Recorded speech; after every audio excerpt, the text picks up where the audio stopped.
Kasi yung pag nakikialam sa problema ng iba, binabalansi ko muna. Anong ibig mo sabihin? Hindi ko yata makuha yun. Kasi ganito yun eh. Eto yung manyakis. Nakatabi mo. Maliwanag sa akin na may kasalanan siya. Kaya sinintensyahan ko. Ito, ikaw naman ito. Maliwanag din sa akin na may kasalanan ka. Pabaya ka kasi. Oh, nakuha mo. Sige na nga.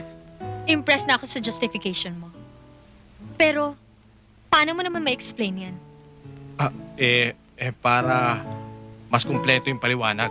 Talagang marunong tong lumusot si Reden, Rowena. Yan ang bunso namin.